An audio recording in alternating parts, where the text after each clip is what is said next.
এখন আমি আছি কুড়িগ্রাম জেলা ভ্রঙ্গামারী উপজেলার বাঁশজানি একটা এলাকা। এই এলাকার এখানে এসে পিছনে এই বাড়িটা ভারতের বাড়ি, আর এই মসজিদটা ভারত বাংলাদেশ যৌথ জামে মসজিদ। এখানে উভয় দেশের লোকই একসাথে নামাজ পড়ে। এটা একটা ঐতিহ্যবাহী মসজিদ। দর্শনে আসছিলাম।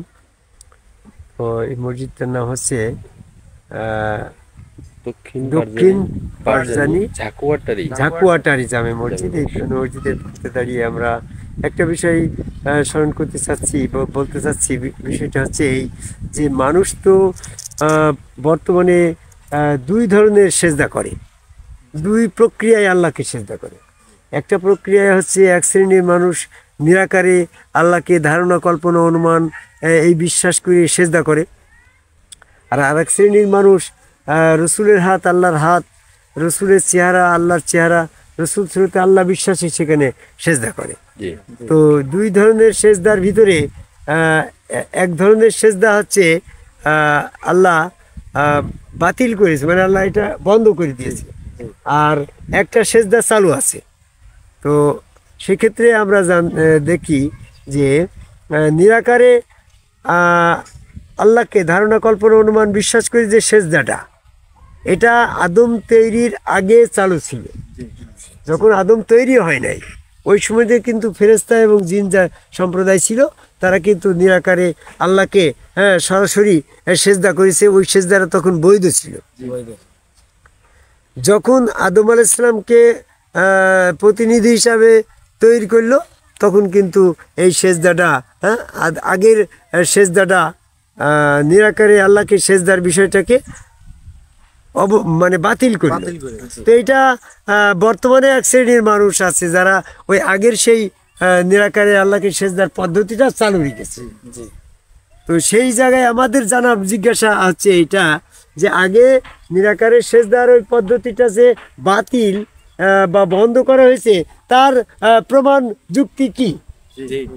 এখানে বলা হয়েছে যে যেহেতু নিরাকারে সেজদাকারী ওই ইবলিস নিরাকারে আল্লাহকে এখনও সেজদা করে, তারপরও নিরাকারে সেজদা করে সে মানে জাহান্নামী হয়ে গেল, জান্নাত থেকে বহিষ্কৃত।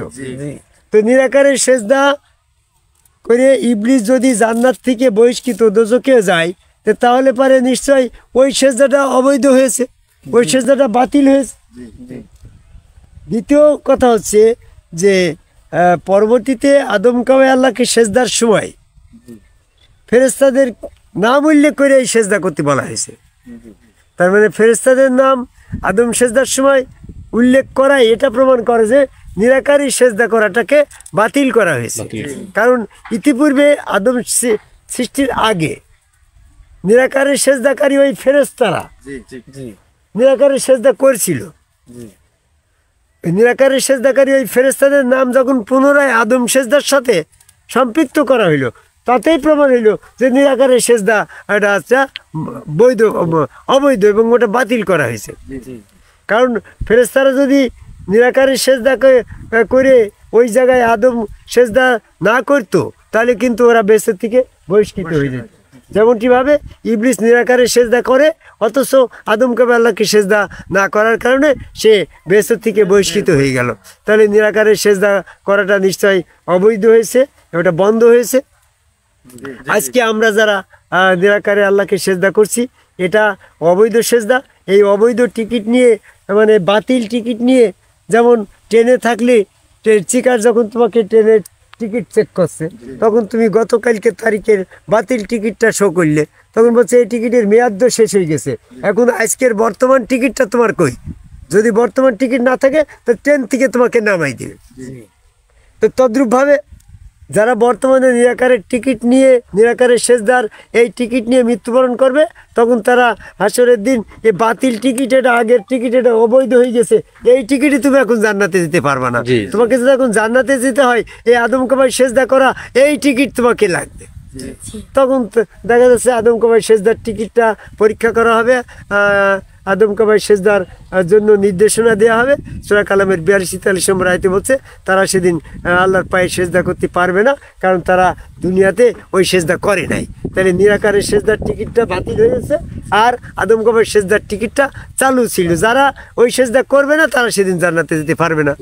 এজন্য বর্তমানে যারা এখন নিরাকারে সেজদা করে আদম সেজদা থেকে বিরত থাকছে, তাদের জন্য আমার আহ্বান, আল্লাহকে ধারণা কল্পনা অনুমান করে যে বিশ্বাস করা হচ্ছে সেটা মোটেও গ্রহণযোগ্য হবে না, ফলপ্রসূ হবে না। সূরা ইউনূসের 36 নম্বর আয়াত।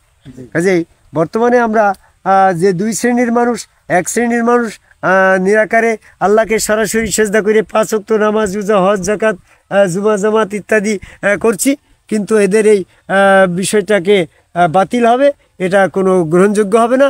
কারণ আল্লাহ পাকের আয়াতে আসছে ওয়াজুদুল আদামা, আদমের নিমিত্তে সেজদা করো। আল্লাহ পাকের আয়াত অস্বীকার কারণে, এই আদমকে ভাই সেজদার আয়াতটা অস্বীকার করার কারণে তাদের সমস্ত কর্মফল বিনষ্ট হবে, এবং তাদের এই নামাজ, রোজা, হজ, যাকাত, ইবাদত বন্দিগির এই কর্মফল তাদের রোজ কিয়ামতের দিন কোনো ওজন করা হবে না। সূরা কাফির 105 নম্বর আয়াত। কাজে আমাদের উচিত হবে আল্লাহ পাকের যে নির্দেশনা, ফেরেশতারা আদমকে ভাই সেজদা করেছে, ফেরেশতাদের নাম যদি এখানে উল্লেখ না থাকতো তাহলে কিন্তু নিরাকারের সেজদা করা বৈধ থেকে যেত। যেহেতু নিরাকারের সেজদাকারী ওই ফেরেশতাদের নাম আদম সেজদার সময় উল্লেখ করেছে, তাতে প্রমাণ হয়েছে নিরাকারের সেজদাটাকে বন্ধ করে দেওয়া হয়েছে, আদমকে ভাই আল্লাহকে সেজদাটাকে চালু রাখা হয়েছে। ইবলিস নিরাকারের সেজদা করেছিল, আদমকে ভাই আল্লাহকে সেজদা না করার কারণে নিরাকারের সেজদা করার পরও সে বেহেশত থেকে বহিষ্কৃত হয়েছে। আমরা এই জন্য এই জিনিসটাকে বলতে চাচ্ছি, যারা বর্তমানে নিরাকারের সেজদা করছে তাদের এই সেজদাটা গ্রহণযোগ্য সেজদা নয়, বাতিল সেজদা। সেই বাতিল সেজদার ভিতরে জীবন অতিবাহিত না করে আদমকে ভাই সেজদাকারী একজন সম্মুখ গুরু রসুলের কাছে বায়াত গ্রহণের মাধ্যমে ওই স্রোতে আল্লাহ বিশ্বাস করে যখন তুমি সেজদা করবা, তখন এই সেজদার মাধ্যমে তখন তুমি বেহেশতের টিকিট পাওয়া। তা বাতিল সেজদা পরিত্যাগ করে, নিরাকারের সেজদা পরিত্যাগ করে আদমকে ভাই আল্লাহকে সেজদাকারী হওয়ার জন্য আহ্বান করে এই কুড়িগ্রাম জেলার ভ্রুঙ্গমারী উপজেলার বাঁশজানি, দক্ষিণ বাঁশজানি ঝাকুয়াটারি জামে মসজিদ, যেটা ভারত বাংলাদেশের যৌথ মানুষ নামাজ পড়ে, কারণ পাশেই বা এ পাশে ভারতের বসবাস, ওই পাশে বাংলাদেশের বসবাস, তাই একই মসজিদে নামাজ পড়ে। সেই জায়গায় দাঁড়িয়ে পৃথিবীর সকল মানুষকে সত্য সঠিক পথ আদমকে ভাই সেজদার পথে আসার আহ্বান করে আমার কথা শেষ করি।